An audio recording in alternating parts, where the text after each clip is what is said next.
Welcome back, and let us resume our discussion on the flip-flops and the counter design using these flip-flops. So, we just discussed the overall operation of a level sensitive latch, and from there how do we get an edge sensitive flip-flop, positive and negative edge triggered. From there we can go ahead and try to construct our counter that we discussed in the very beginning. So, once again, if I look at the counter operation, I can construct it in two fashions. One is asynchronous counter, which is called ripple counter, and second one is going to be synchronous counter. Let us see the distinction between these two. Let us first look at a ripple counter, which is an asynchronous counter, and we will see why do we call it asynchronous or a ripple counter.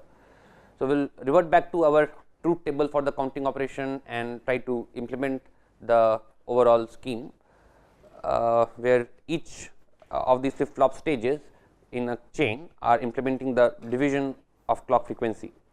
So, once again, if I look at the clock waveform and try to see how these flip-flops are going to be employed to construct the counting operation. Suppose to begin with, all the flip-flops were set to 0, that means their outputs was 0, and suppose I assume that all of them are negative edge sensitive, that means they are going to make transitions at the negative edge of the clock at these points. So, the waveform that I expect is that the first one, or the LSB, should be toggling at every negative edge of the clock. So, you have these as the negative edges of the clock,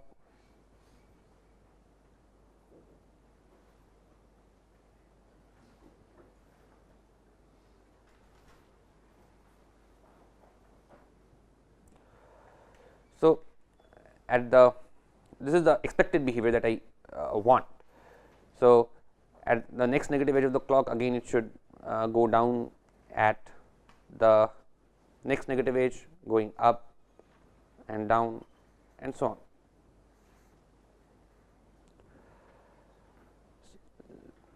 And likewise, we have the second flip-flop, that is the second LSB, that should be once again transitioning when the first LSB is making a high to low transition. So, if we look at the behavior, expected behavior of the second LSB, it should be going high over here, and then once again when the next high to low transition in the LSB is happening, it should be going down and so on, once again going up when there is a high to low transition in the first LSB, right. So, if I look at the count that is getting implemented here, if I call this, you are having 0 0 after this positive edge of the clock, after first negative edge of the clock, you are having 1 0, after the second negative edge of the clock, you are having 1 0, and then you are having 1 1 and so on. So, if I look at the third one, for example, third one once again is expected to make transition at the negative edge of the second bit. So, if it is 0 starting from 0, it will be going high here and so on. So, after this it becomes 1 1 1, 0 0 1 and so on. So, this is, if you see, this is the overall counting operation that you are able to implement from 0 0 0 1 2 3 4, and likewise it will be continuing. So, this is the operation I want for my flip-flops. So, this is what I want to implement using the flip-flops. So, the first bit, that is the least significant bit, or the LSB, making transitions at the negative edge of the clock, starting from all 0, the first flip-flop is making transitions at the negative edge, going up, again at the next positive negative edge, going down, next negative edge, going up. So, it is toggling every alternate negative edge of the clock. Just like in the truth table, we have the LSB toggling after every for every entry in the truth table, we have the LSB toggling, and the second LSB toggles when we have the LSB toggling from 1 to 0. So, again it goes to 1 1, again the LSB going from 1 to 0, again it goes to from 1 to 0. So, the second LSB toggles at the downgoing transition of the first LSB. That means, when the first LSB is going from high to low, the second LSB will be making transition. Again here we can see the first LSB going from high to low, the second LSB making transition. Likewise, the third LSB, it is going to make transition when the negative going transition of the second LSB happens. For example, if I look at the second one, whenever it is making a transition from high to low, that is means the negative going transition of the second LSB, it is going to make transition over here. So, the third LSB, it makes transition when you are having a negative going transition in the second LSB. So, each of these are toggling the state, each of these are toggling their states at the negative going transition of the previous stream. So, if I call this say Q1, Q2, Q3, so what we can observe is that Q1 is supposed to make transition at the negative, or Q1 is supposed to toggle at the negative edge of the clock. Toggle means it is just going to reverse its state irrespective of whatever data input is coming. We are not relying on any external data, it is just supposed to reverse the state from 0 to 1, 1 to 0, 0 to 1, 1 to 0 whenever the negative edge of the clock is coming. Likewise, Q2 is going to reverse its state or toggle whenever the negative going transition in Q1 is happening. So, if you look at the negative edge of the Q1, the Q2 goes from 0 to 1.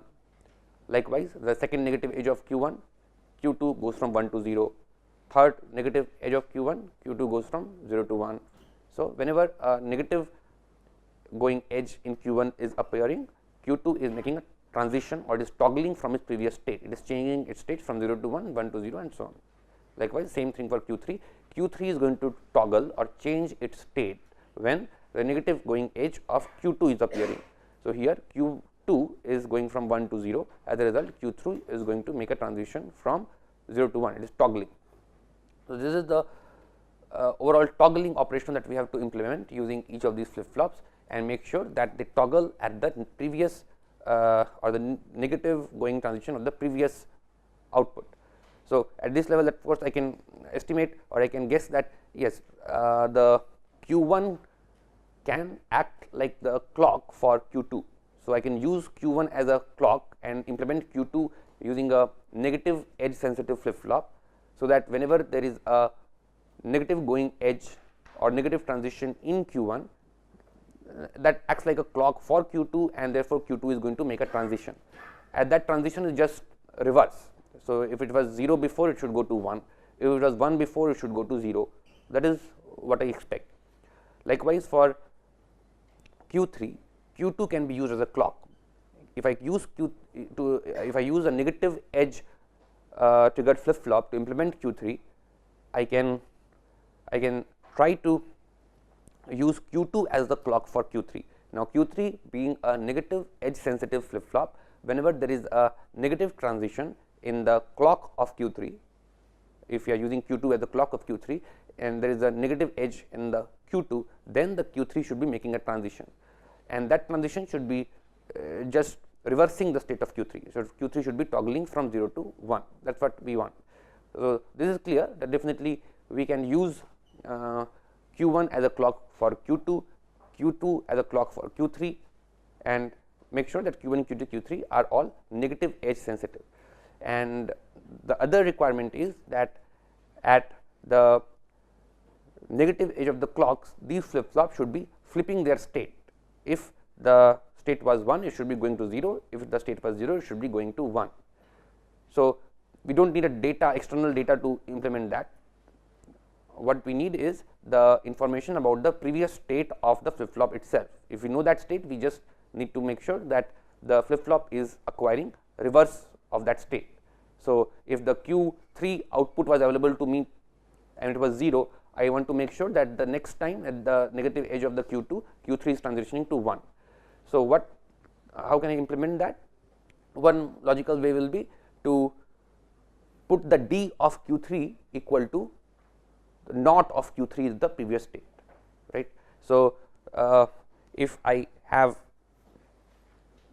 the latch available where you have the D and Q and you have the negative edge sensitive clock. So, for negative edge sensitive clock we will put this triangle to denote that it is edge sensitive and another bubble to show that it is negative edge sensitive, and I have the Q over here, and if I want to make sure that it toggles the state. So, I would like to I can simply put a, if I have say an inverter and if I put the Q over here. So, that would make sure that when the Q was say 1, here you had a 0 available before the negative edge of the clock. So, if it is a clock and you are looking at the any of the negative edge of the clock, if Q was 1 before the negative edge of the clock, we know that the Q bar over here, bar means the inversion of Q, logical inversion of Q. So, if this was 1, Q bar was low. As a result, at the next positive edge of the clock, if the Q was high, the Q will be making a transition from high to low. Likewise, at the next negative edge of the clock, the Q1 or the Q bar will be high because Q is low. So, at the next negative edge of the clock, since the D input was high because it being Q bar, it will once again make a transition from low to high. So, this is all I need to do to make sure that this flip flop toggles its state after every negative edge. This is clear, and in general I do not need this inverter explicitly. The flip flops do have the complementary outputs coming in. So, in most circuit implementation of the flip flop, you will have the Q and Q bar, the logical inversion of Q bar also available from the flip flop circuit. So, I can use the Q bar to implement the toggling operation.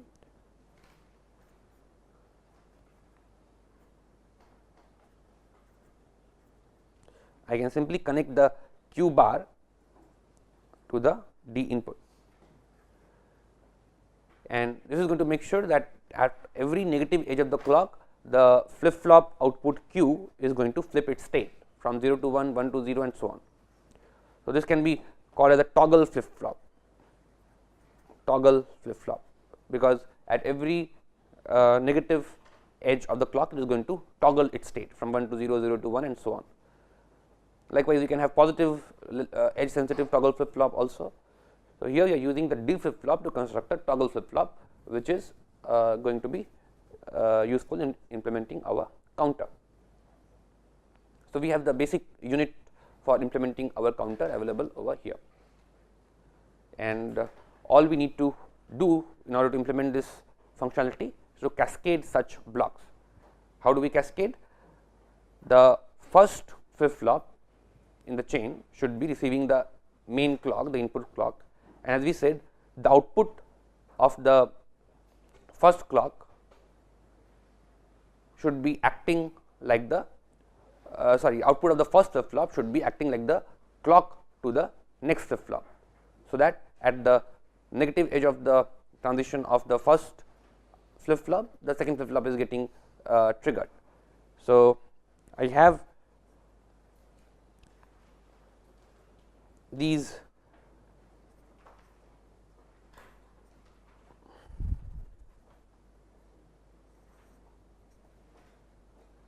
the first one is going to receive the main clock, which is going to make this one toggle at every negative edge, and then I would like to put the Q of the previous flip flop as the clock of the next flip flop. So, that whenever the, if I call this say Q1 D1, whenever Q1 is making a negative transition, the Q2 toggles its state.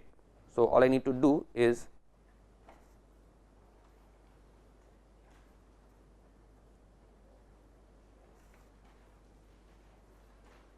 Q2 and Q2 bar, and this is your D2, and once again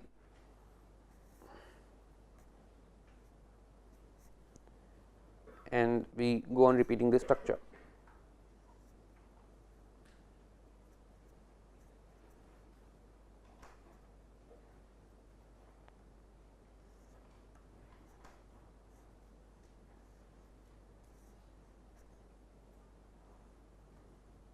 And so on, sorry, and so on. So, this is what we need to do. We need to cascade this structure to obtain an n bit counter, and now we need to answer the question, why do we call it a ripple counter. So, if you look at the first flip flop, that is receiving the main clock from the system, and at the transition of the first flip flop, at the negative transition of the first flip flop, the D2 is changing its state. Then at the transition of the second flip flop, the D3 is changing its state, and so on. In actual circuits that we are going to see for implementing these flip flops, there is going to be a delay between the negative transition of the clock and the transition of Q1. So, we know that digital circuitry, whenever we are talking about CMOS digital circuitry, inverters or any digital logic block, they have their own inherent delays, and therefore, if I look at the waveforms corresponding to this arrangement, we have the original clock coming over here,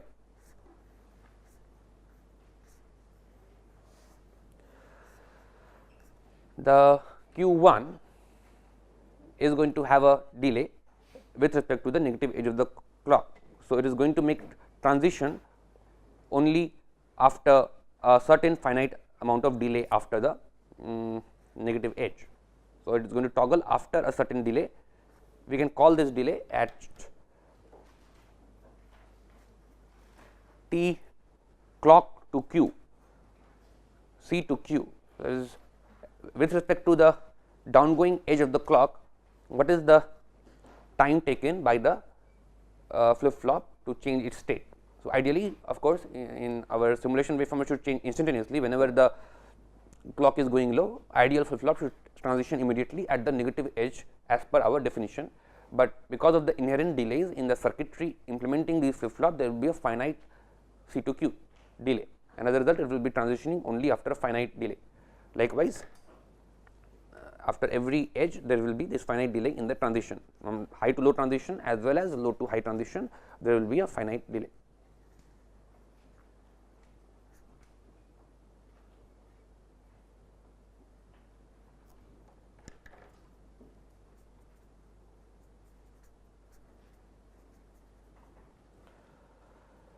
Likewise, if I look at the behavior of Q3, so this is your Q1, this is your main clock, and then you have the Q2. So, Q2, how is it going to behave? So, here, since it is once again negative level sensitive, so it is supposed to make transition immediately when the Q1 goes low, but once again, rather than going down exactly at this instance, it will have some finite delay. If I assume the same delay, then again it is going to transition after TCQ. Likewise, at this point, once again it is going to transition after a delay TCQ.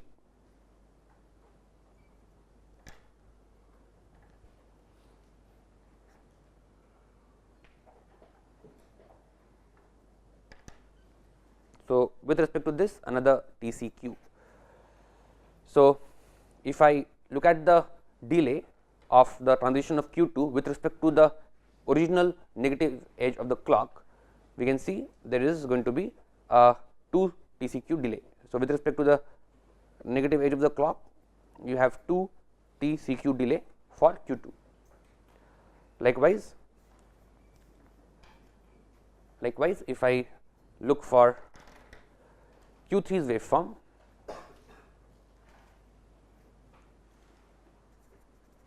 it is supposed to make transition at the negative going edge of Q2. So, once again we will start from here and stretch all the way, and it is going to make transition at the negative edge of the TCQ, the Q2, but after another TCQ delay.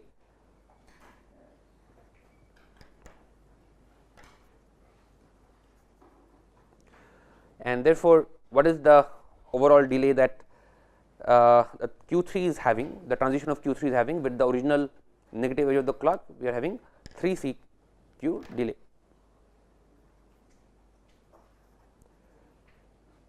So, you have an overall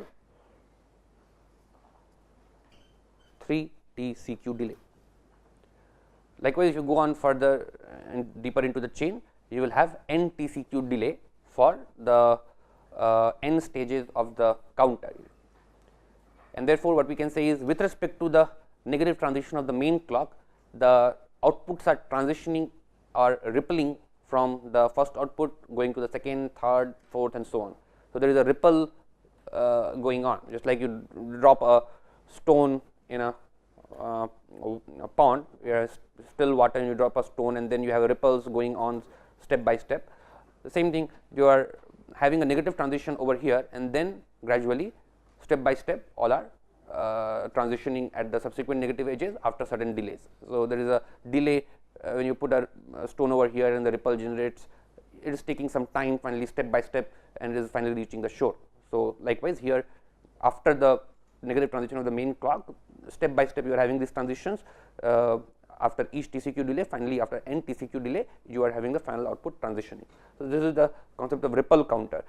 All the flip flops are not changing simultaneously at the negative edge of the clock, just like we draw here ideally. In the ideal waveform, this is the picture, and we expect that at the negative edge of the clock all the transitions are happening, but in the actual circuitry, because of the delay of the implementing circuitry, we will have a rippling effect. So, this is called the ripple counter or asynchronous counter. The other flip flops, apart from the first flip flop, the other flip flops are not strictly edge triggered by the main clock, they are triggered by the previous clock. So, a synchronous circuit is one in which a single clock governs the transition for all flip flops. So, here the main clock is governing the transition of only first flip flop, the other flip flops are not strictly changing their state exactly at the negative transition of the main clock, they are changing their state at the transition of the respective inputs. So, with respect to the main clock, they are asynchronous, they are changing asynchronously.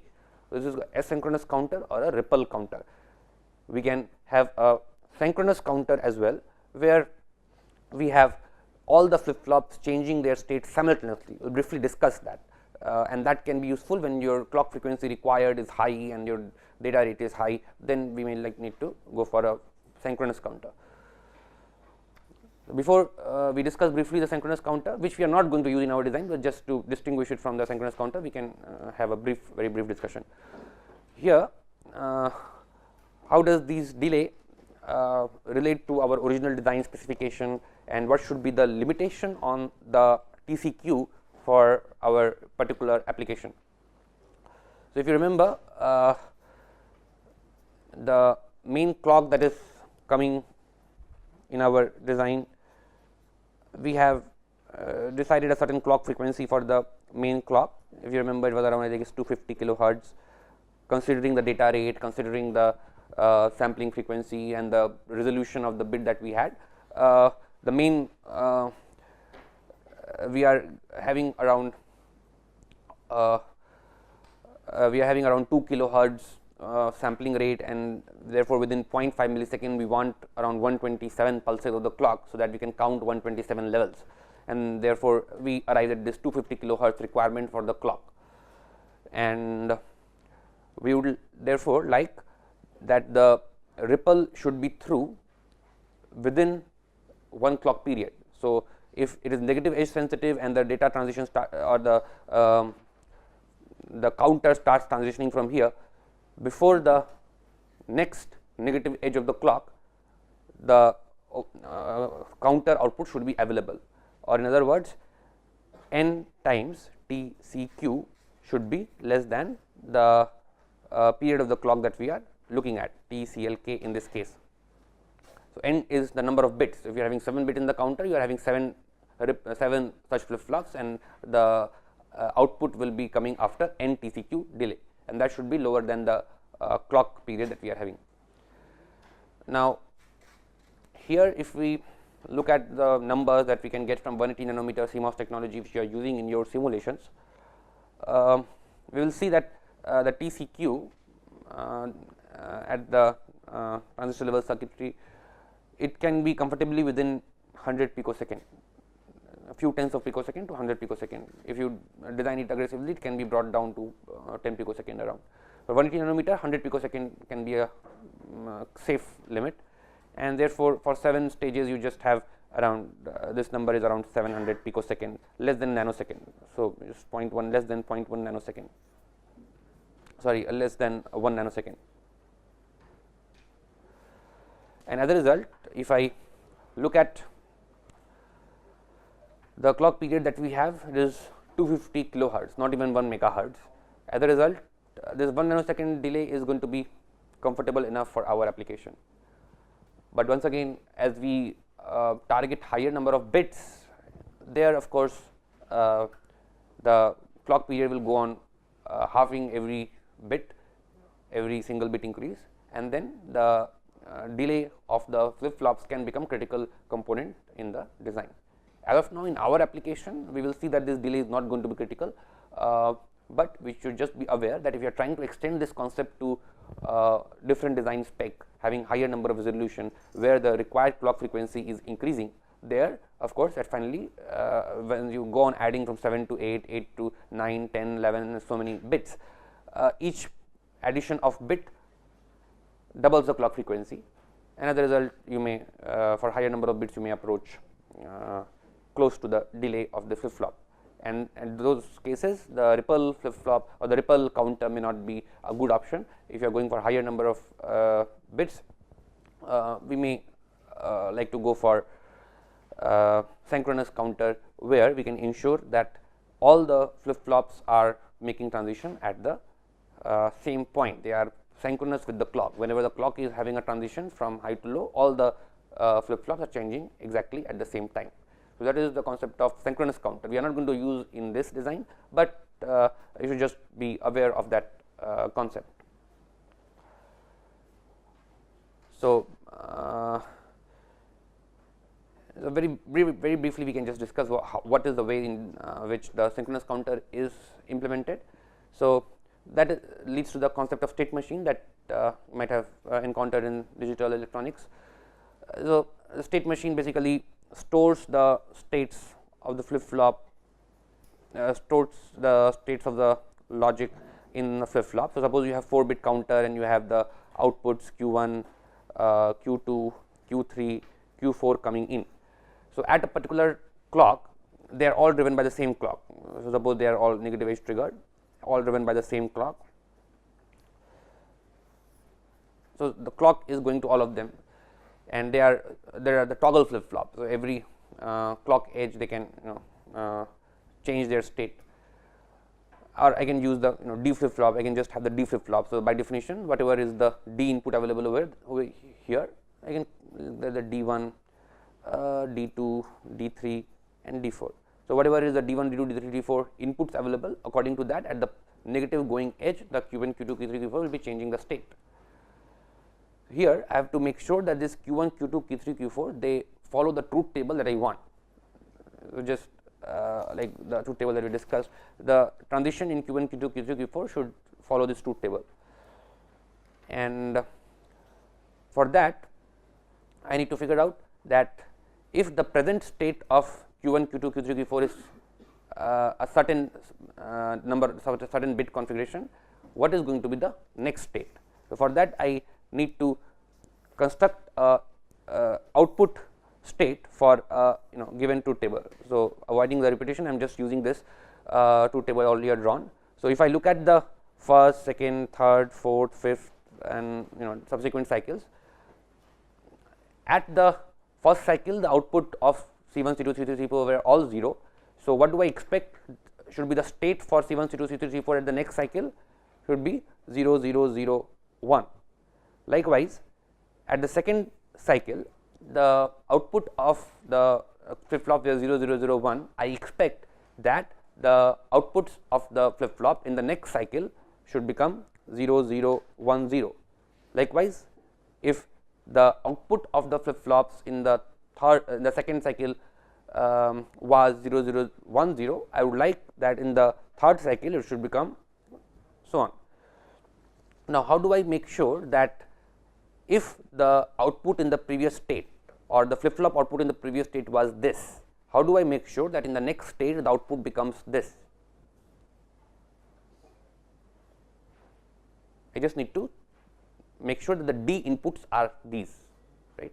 So, if I have D1, D2, D3 and D4, I would like to make sure that these D inputs D1, D2, D3, D4 are these particular values. So, that when the next positive edge comes, previous state of the flip flop, previous values of the flip flop output Q1, Q2, Q3, Q4 were these. If I make the D input such that numbering is just opposite. So, I should just follow that convention D2 and D1. So, C1, C2, C3, C4, D1, D2, D3, D4. So, if I make sure that the D input for the next cycle is 1 0 0 0, then of course, at the next negative edge of the clock, the flip flop will be changing state, the C1 will be going from 0 to 1, others will be remaining 0.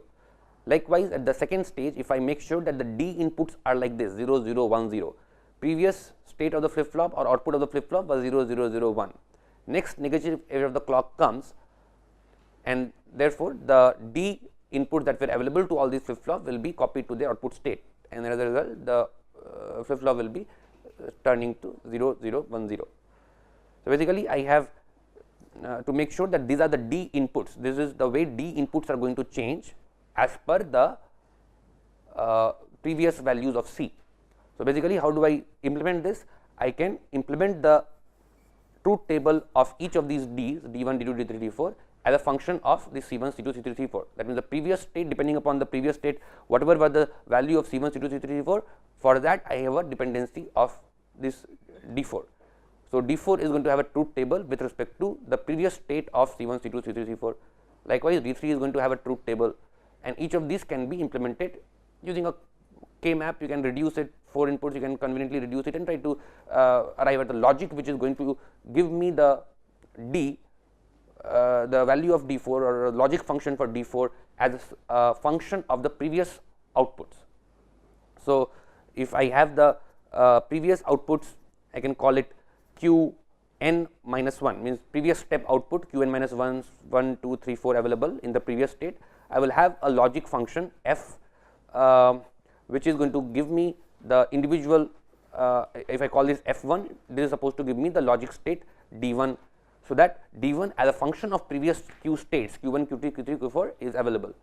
So, that I can apply it to the first flip flop input, and in the next state according to this d1 the Q1 makes a transition. Likewise, I will have the logic functions implemented using logic gates for each of these. So, you have the previous state Q1, Q2, Q3, Q4, this will be implementing D2. So, this is just logic function, and then output of these logic functions will be connected to the D1, D2, D3 input over here. So, basically I have a logic function which is taking these inputs Q1, Q2, Q3, Q4 and implementing the F1, F2, F3, F4 truth tables corresponding to logic gate, that is like we discussed, and then connecting it back to the D2, D1, D2, D3, D4 and so on.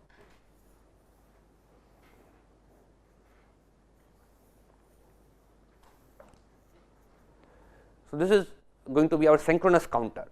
So, only at the negative edge of the clock all the flip flops are changing together, and how are they changing? The next state of the flip flop is determined by this D1, D2, D3 input that is available at the negative edge, and how is this determined? That is determined by the logic function that you have generated using that truth table that we just discussed.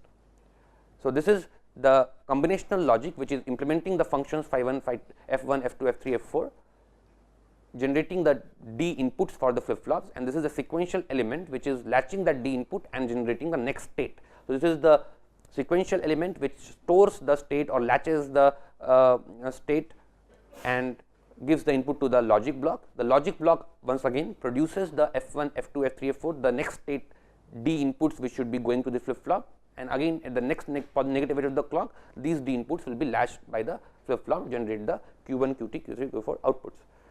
So, this is an example of a state machine where you have a combinational logic implementing functions on the flip flop outputs. So, whatever the flip flop output available at the negative edge of the clock, the logic function will take those inputs, implement certain functions, and those functions will be fed to, or it will be fed to the inputs of the flip flop, so that they change state accordingly and you realize a state machine. So, so that you have a desired sequence of state in this flip flop. So, these are states of the flip flop, right. How are we implementing this? These are states of the flip flop. So, starting from 0 0 0 0 0 1 1 0 1 1, these are the 4 flip flops which are implementing the states. How many states? In this case, if you have 4 bits, you have 16 states getting implemented. Once you have 0 0 0 0, what happens? Again, once you have all 1 1 1, what happens? It will be again returning to 0 0 0 0. So, it is kind of implementing those 16 states with the help of these flip flops and the logic function. So, this is a way we can look into synchronous flip flop, implement a fully synchronous flip flop. It can be suitable for high speed application. Here the delay of course is going to be constrained by this logic. So, logic also has its delay, and you must make sure that of course, if you are going on increasing the number of flip flops, the logic is also going to become more complicated, and there we have to make sure that the logic delay is also within limit, and making sure that it is able to compute this F1, F2, F3, F4 before the next edge of the flip flop. But that can be implemented in ways where it goes relatively at a lesser rate as compared to the C to Q delay. C to Q delay, we say that it is going to increase linearly as you go on increasing the number of counters, number of bits in the counters, the C to Q delay goes on adding linearly. Here it is not necessary, we can make sure that the logic is faster using some special scheme. So, these are the two schemes. We are having fully synchronous counter, and then we have the ripple counter. In our design, we are going to use the ripple counter. So, let us take a small break and continue our discussion with the counter and overall control scheme that we are going to generate with the help of this counter.